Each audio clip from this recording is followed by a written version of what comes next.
Good morning, and a warm welcome to your show, Sunny Mornings, Los Angeles. I'm your host, Melissa, and it's Friday, May 29th. You'll be interested to know. 73 years ago, today in 1953, Edmund Hillary and Tenzing Norgay reached the summit of Mount Everest after a long, daring climb, becoming the first to stand atop the world's highest peak. Their accomplishment symbolized human perseverance and opened new possibilities for high-altitude exploration, inspiring generations to pursue bold cooperative achievements. So now you know. And now, it's time for the Surf Report. This morning, it's looking clean with waves around 2 feet. Conditions will shift to fair by 8 a.m. as the wind picks up slightly. Through the afternoon, expect choppy conditions as the wind turns onshore at 10 miles per hour. Waves will hold around 2+ feet, with sunsets pushing to 2 to 3 feet. Best time to ride is at 6 a.m. with the 1 foot outgoing low tide, when the southwest swell is 1 foot at 19 seconds, and the offshore wind is 3 miles per hour. The first high tide on Friday will be 3.5 feet at 9:45 a.m., followed by a 2-foot low tide at 2:15. The nearshore buoy at Santa Monica Pier reads 61 degrees for the water temperature. Conditions start fair on Saturday with waves around 2 to 3 feet and light winds early, but choppy conditions develop by midday. Sunday sees a steady increase in swell, with clean sets reaching 2 to 3+ feet, creating the most favorable conditions of the period. Monday holds similar size, but shifts to choppy conditions later in the day, making Sunday the highlight. This morning, it's partly sunny, and it feels like 56 degrees with 5 mile per hour wind. The sunset will take place at 7:52, and it will rise again tomorrow at 5:47. Looking ahead in the weather. Saturday will be mostly sunny with highs near 64 and a northeast breeze up to Skip. Sunday and Monday warm up with Sunday near 68 and Monday near 72, staying partly to mostly sunny with lows in the upper 40s to mid-50s. A slight chance of rain returns Tuesday afternoon into Tuesday night with highs near 71 and overnight lows around 57. Bonjour, food enthusiasts. This podcast is brought to you by Versailles Cafe and Pastries in Encinitas. Nestled on El Camino Real South, just north of Encinitas Boulevard, this cafe is a haven for culinary delights. Indulge in their amazing Eggs Benedict or their gluten-free crepes. You can grab a panini for lunch or just breeze on through to get your morning coffee. They are open every day from 8 to 5. So stop on by and don't forget to tell them Sunny Morning sent you. In local news, thousands of residents in Orange County returned home on Monday following a chemical incident in Garden Grove, but concerns linger about potential risks. The evacuation order was lifted for about 2/3 of the impacted population, allowing approximately 34,000 people to return home safely. Dr. Regina Chinsu Kwong, Orange County Public Health Officer, reassured residents that there was no contamination and no leak during a press conference. Despite these assurances, some residents remain uneasy, fearing lingering chemical exposure. Local health leaders continue to monitor air quality and respond to any potential vulnerabilities in the area.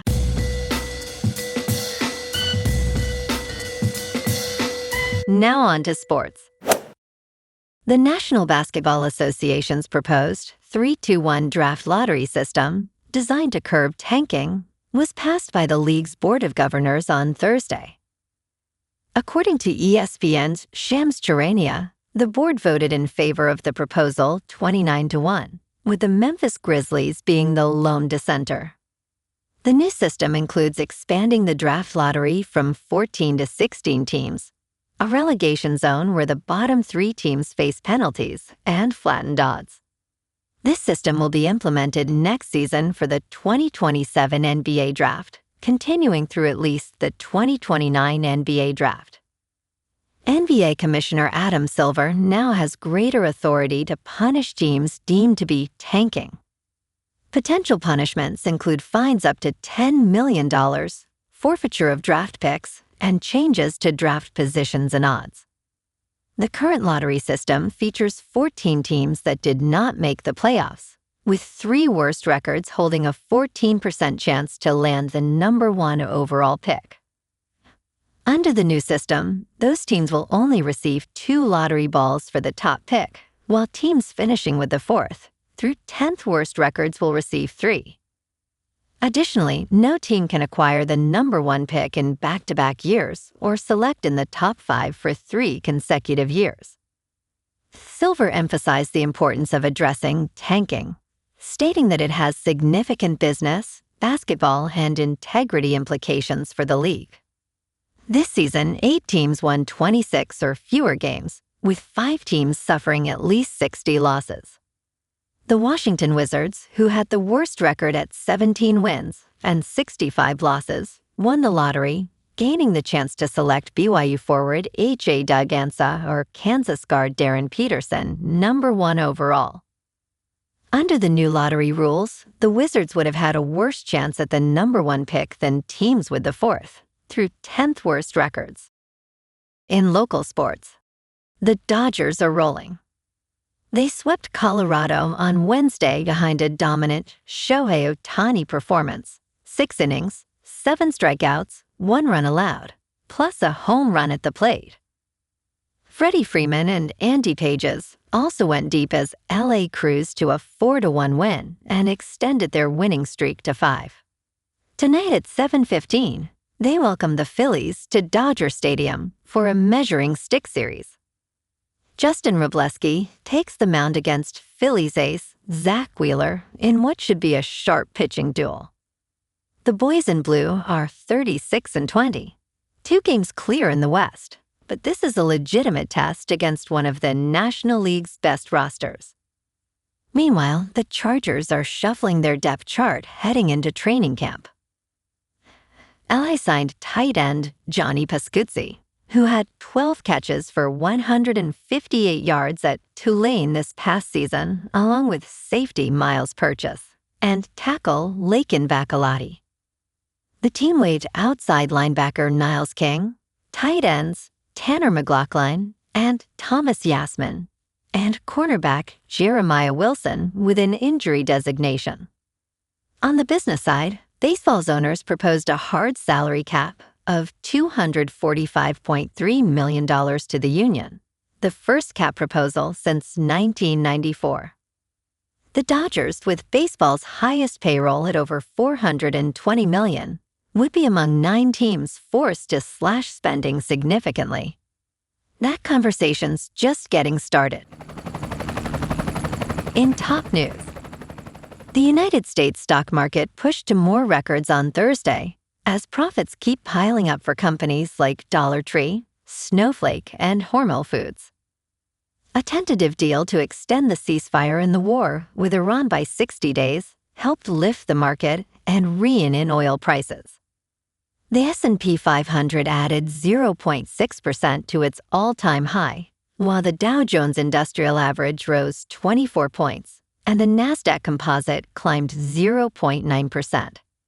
Despite high inflation and expensive oil, U.S. companies continue to outperform analysts' expectations, driving stock prices higher. Dollar Tree stock soared 17.9% after reporting fatter profits. In business news, the American Gaming Association now estimates that states have missed out on more than $1 billion in tax revenue due to the rise of prediction markets. In an appearance on CNBC's Squawk Box, Association President and Chief Executive Officer Bill Miller said that the lost money has consequences for communities. It's about states and tribes that are losing literally $1 billion today in state and tribal revenue that would otherwise go to fund important community projects, he emphasized.